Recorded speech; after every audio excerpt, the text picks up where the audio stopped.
Before Christ called me out of darkness, my life revolved around alcohol, violence, loneliness, and sex. Most of my family has suffered the consequences of alcohol, including me. Since I was a baby, my parents would go to dances every weekend and leave me with my aunt, the only one who wanted to deal with me. As far as I could remember, I chose to go to avoid a scene I would encounter when I got home. The yelling, the screaming, the slurred language, and of course, the slapping noise, followed by my mom's cries. It scared me. Even when I would stay with my aunt, I couldn't be at peace. I heard it all in my head. I dreamt it. Would my mom still be there when I got back? But the normal days, when they weren't drunk, and when we would be together. There's pictures, but I don't remember. The nights would come, and so would the alcohol and the violence. It was terrifying, but would be forgotten the next day, as if I was supposed to shrug it off.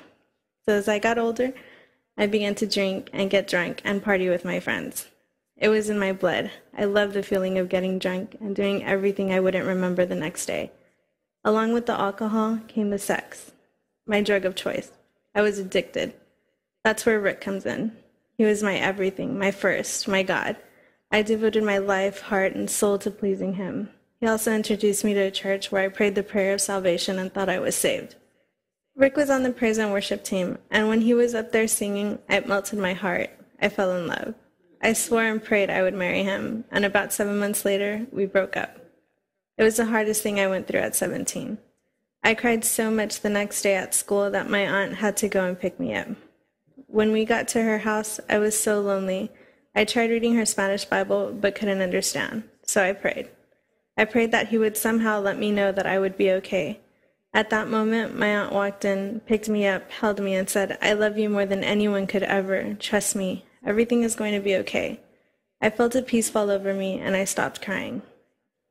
From then on, Rick and I were friends. I kept going to church, where eventually the pastors thought I was good enough to be a youth leader. Meanwhile, outside of church, Rick would stop by my house. Once he left, my boyfriend for the month would come over. I had horrible relationships. They never lasted. But the little that they did, I was in love. And if for one day I didn't hear a knock on my window, I was depressed. I felt lonely and ugly. Boys, they would leave for as long as they wanted, and when they felt like it, they would say the magic words, "I need you, you're so beautiful," and there I was, filling the emptiness in my heart with sex. After a few months passed, Rick took me back. I cheated on him constantly with my exes. It was like I couldn't help it. All they had to do is feed me lies, and I would give in. After 3 years, I stopped cheating on him, and by our 4th year, he joined a band, and he never liked taking me to his shows. I had to force my way in the car so I could go, and eventually I just gave up. So I stayed home and got lonely. Finally, I got so tired of it, I battled suicide or sex with someone else. I was so bored home alone, not having anyone to talk to, so I found a friend in porn. Rick and I eventually stopped talking to each other, even when he was home. When Easter 2008 came along, I started hanging out with one of my cousins, where we would just go to clubs and get drunk. And that's where I met a military man who was paying attention to me and telling me he would treat me right. He gave me his number and I gave him mine, and we started talking. I talked to him in front of Rick, left all my text messages on my phone, but Rick never paid attention. 1 month later, my cousin had a party at his house where Rick dropped me off and shook the other man's hand and left. That night, I got the drunkest I had ever been and gave in to my addiction once again: sex. The next day, when I got home, before going to bed, Rick finally took interest and read my messages. After all the fights we had throughout our entire relationship, all the shoving and kicking and name-calling, this was it. I was done. My heart grew cold to him.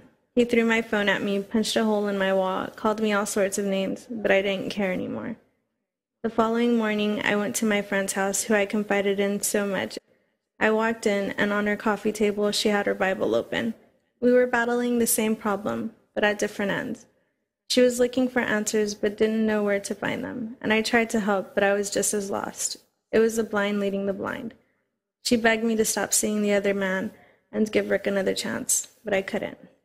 When my friend left me alone later that afternoon, God spoke, and I listened. I prayed, telling him, "I know I only run to you when my heart is already broken, instead of before it is." And I told him my situation, even though he already knew. He spoke. I argued. "I'm tired of Rick. I want to be with the other man." But he spoke. So I called Rick, apologized, and he told me about Logos, and the following Sunday we went. And on July 5th, 2008, my prayers were answered. Pastor Tom married us. Rick became my husband. And we have been discipled by a wonderful couple who have shown us a marriage through Christ. I am far beyond blessed. I am no longer empty or lonely. I'm filled with the Holy Spirit and loved.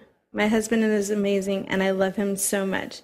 And I have learned to put him before me, but after Christ. And I will never forget the day Christ reached out his hand and pulled me into light.